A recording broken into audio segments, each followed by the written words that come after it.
I had been driving for Uber for quite some time, but nothing could have prepared me for the night I encountered the phantom passenger. It was a dark and stormy night, with rain pouring down relentlessly. I was ready to lay in bed with a hot chocolate, binging the Netflix shows I've been dying to watch. Unfortunately, my phone lit up with a new request, and I reluctantly accepted it.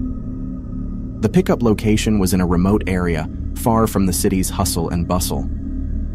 The pin on the map led me to an abandoned-looking warehouse in the middle of nowhere. I was about to decline the offer until I saw the amount the person would have to pay. $80? I can't pass that up. As I approached the location, a shiver ran down my spine. The place seemed desolate, and there was no sign of life anywhere. I parked my car by the entrance, my headlights piercing through the darkness. I glanced at my phone, confirming I had arrived, and that's when I saw it. The passenger's name was simply Mystery Rider, and the drop-off location was blank. I should have checked the details before. Even though I knew myself, I saw a name when I was in bed. I hesitated for a moment, contemplating whether to cancel the ride and get out of there. But the thought of potential earnings on a slow night made me reconsider. $80, I mumbled to myself. I sent a text to the passenger. I'm here. Are you ready? Minutes felt like hours as I waited in my car, the rain drumming on the roof. The eerie silence was broken only by the sound of the raindrops. I called the passenger, and to my surprise, I heard a faint ringing from somewhere inside my car. My heart skipped a beat as I followed the sound, realizing it was coming from the back seat. I slowly turned around, and my eyes widened in horror. There, on the leather seat of my car, lay a cell phone with the screen displaying the call to my number. My breath hitched, and I fumbled to end the call, panic welling up inside me. How had someone managed to get into my car without me noticing? With trembling hands, I picked up the mysterious phone. It was cold to the touch, and the screen showed no recent calls or messages. I tried to rationalize it, thinking maybe I had overlooked it when I had cleaned my car earlier, but deep down, I knew this was impossible. Forget about the money.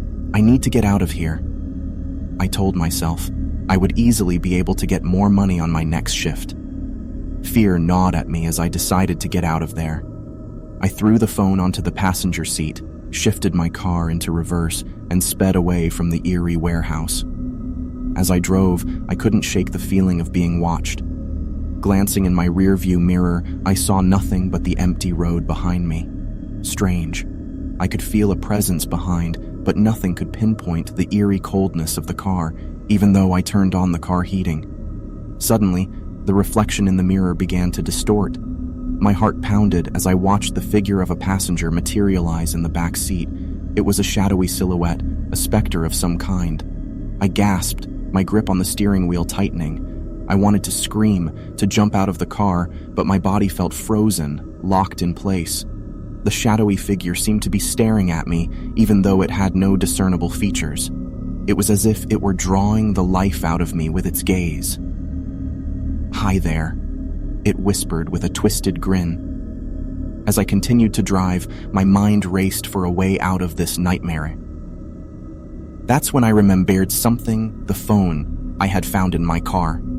I snatched it up and dialed 911, my voice trembling as I explained my situation to the dispatcher. "Please, you have to believe me," I croaked out. "I don't know what on earth is behind me, but it won't go away." The dispatcher assured me that help was on the way, but I knew I couldn't wait. I had to find a way to escape this ghostly presence. If I waited any longer, I would probably die. Desperation pushed me to hit the gas pedal harder, and the figure in the back seat seemed to grow agitated.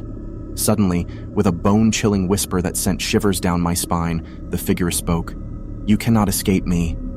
I kept driving, hoping to reach a well-lit area or a gas station where I could get help, but as I approached a dimly lit intersection, my car sputtered and came to a halt. I was out of gas. I tried to restart the engine, but it was no use. The shadowy figure loomed closer, its presence more palpable than ever. The sudden, eerie chill washed over me like a cold shower. Just as panic threatened to consume me, I heard the distant wail of sirens. The police were coming to my rescue. The figure in the back seat seemed to sense this too, and it dissipated into thin air, leaving me trembling and alone in the darkness. When the police arrived, they found me shaken and terrified, my car stranded at the intersection. I told them everything about the phantom passenger and the eerie events that had unfolded. As they investigated, they discovered that the phone I had found in my car had no records, no fingerprints, and no owner. It was as if it had materialized out of thin air. The officers were baffled and left with more questions than answers. If it wasn't for the phone you gave as evidence, we wouldn't have believed you. There have been too many incidents where people describe the same exact scenario that you had, but they had no luck in providing physical proof. Beads of sweat trickled down my neck as I continued to listen half-heartedly to the officers, imagining what could have been my case if they ignored my calls. To this day, I have no explanation for what happened that night. The memory of the phantom passenger still haunts my dreams, and the incident continues to frighten me as I drive for my next shift. Story 2. It started as a typical evening. I had just left a friend's party and, with no desire to navigate the city's subway system, I decided to summon an Uber to get me home. The app pinged, indicating that my ride was approaching, and I eagerly stepped into the car, expecting a routine trip back. I couldn't wait to change into PJs and jump in my bed. The driver was an elderly man named Mr. Johnson. He greeted me with a warm smile and a nod, and we exchanged pleasantries as I settled into the back seat. I gave him my home address, and he acknowledged it with a nod. The ride began like any other. The familiar hum of the engine and the soft glow of the city's lights outside provided a comforting backdrop. Came back from a party, I'm assuming. Mr. Johnson questioned. Yes. It was my friend's birthday party. I responded. How lovely. You youngsters must thrive in this age before you get old like me. You know, I used to. I listened half-heartedly as I started noticing something was odd. While Mr. Johnson continued driving, something peculiar began to unfold. The surroundings grew increasingly unfamiliar. The streets were no longer the ones I recognized.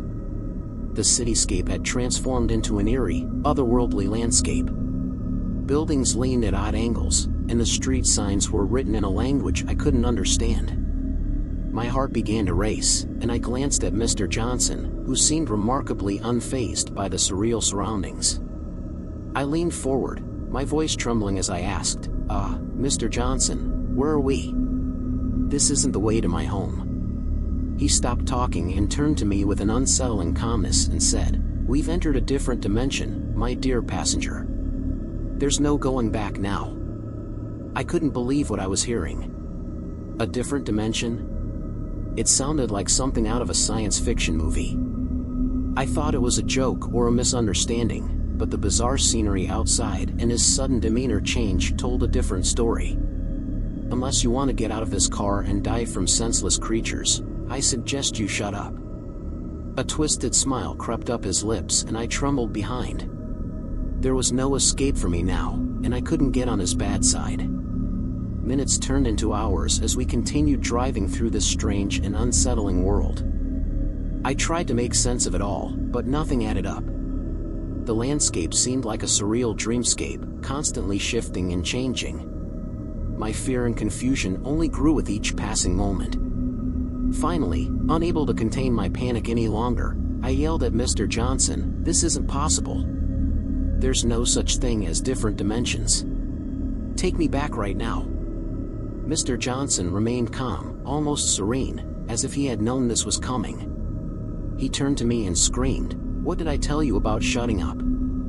You're distracting my driving."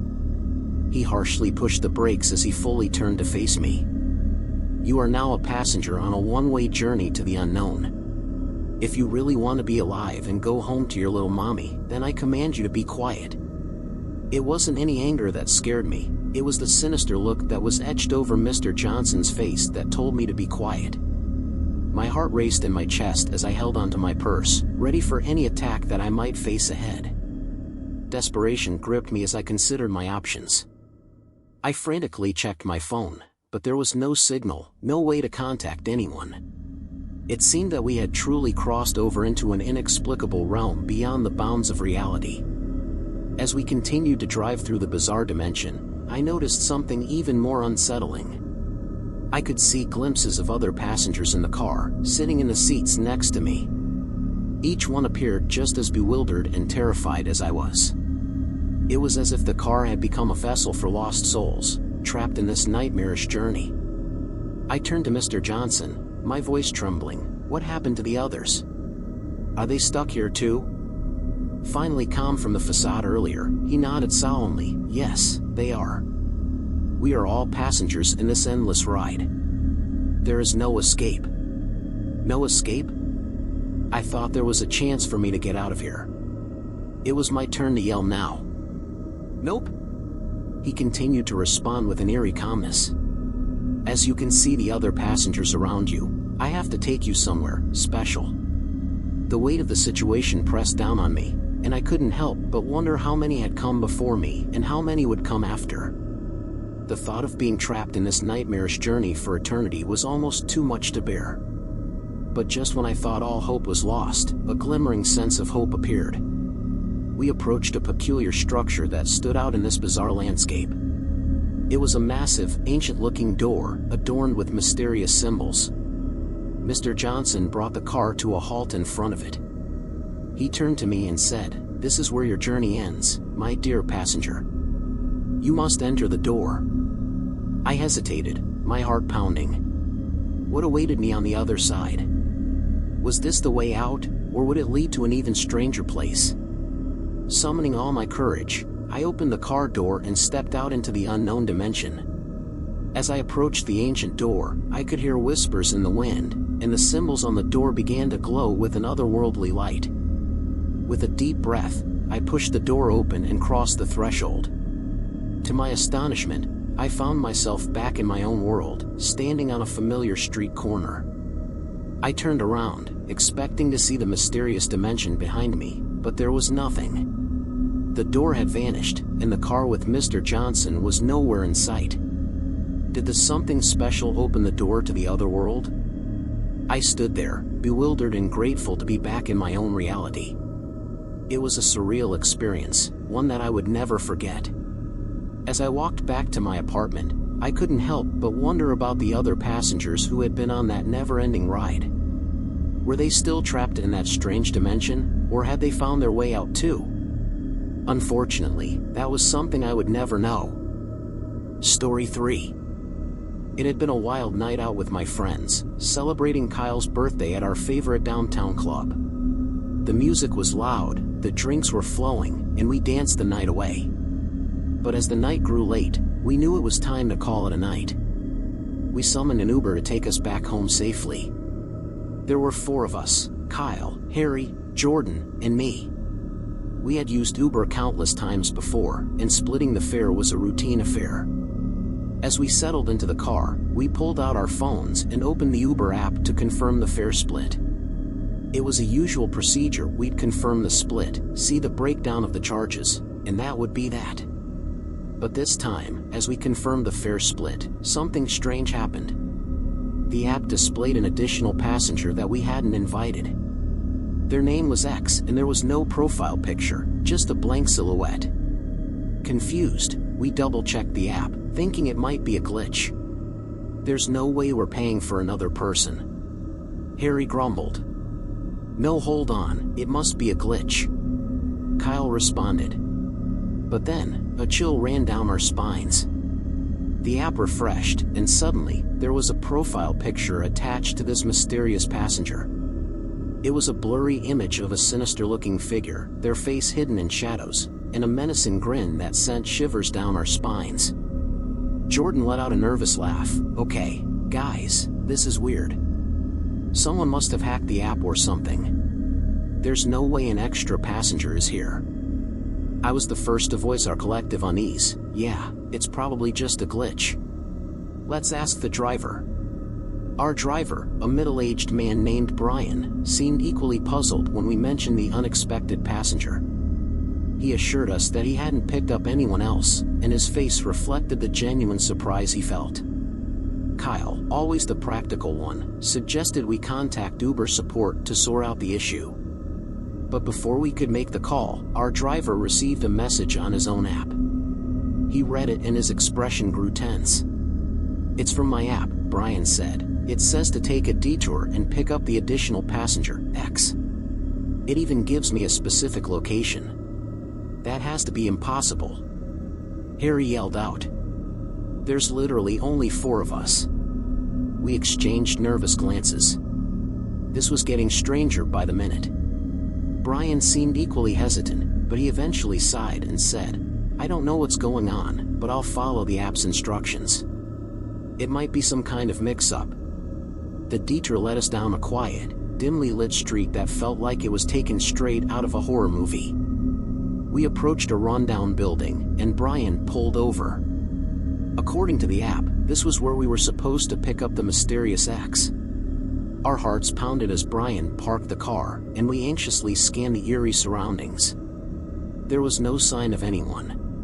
Just the sound of the wind whistling through the empty streets. Suddenly, the car doors locked automatically, and the interior lights dimmed. Panic set in as we realized we were trapped inside the car. "Brian, what's happening? Unlock the doors!" I shouted. Brian frantically tried to unlock the doors, but they remained sealed shut. The sinister profile picture of X on our app suddenly appeared on the car's infotainment screen, accompanied by an eerie, distorted voice. "I've been waiting for you," the voice hissed, sending shivers down our spines. Jordan screamed, and Kyle yelled, "We need to get out of here." But our attempts to force the doors open were in vain. It was as if the car itself had come alive, imprisoning us inside. The voice continued, "You thought you could escape, but you can't. I'm always one step ahead. This has to be the mysterious X figure we kept seeing." I whispered to myself. Terror gripped us, and our frantic efforts to escape grew more desperate. But then, just when it seemed like all hope was lost, the car's interior lights flickered back to life, and the doors unlocked. Brian wasted no time. He slammed his foot on the gas pedal, and we sped away from that eerie location as fast as the car could go. As we put distance between ourselves and the sinister X, the voice on the infotainment screen grew fainter and finally disappeared. We arrived safely at our respective destinations, shaken and bewildered by the bizarre and terrifying experience we had just endured. There was no way that could have been an imagination, right? Jordan questioned, his eyes still wide with shock and horror. "For once, you're right," Kyle replied solemnly. "But I don't understand. What could we have possibly done to hurt X?" Harry asked. We were about to respond when suddenly the engine stopped. The doors were shut and not even Brian could get out this time. "Now you're mine," the malicious entity growled, his teeth flashing in the light as he engulfed the entire car.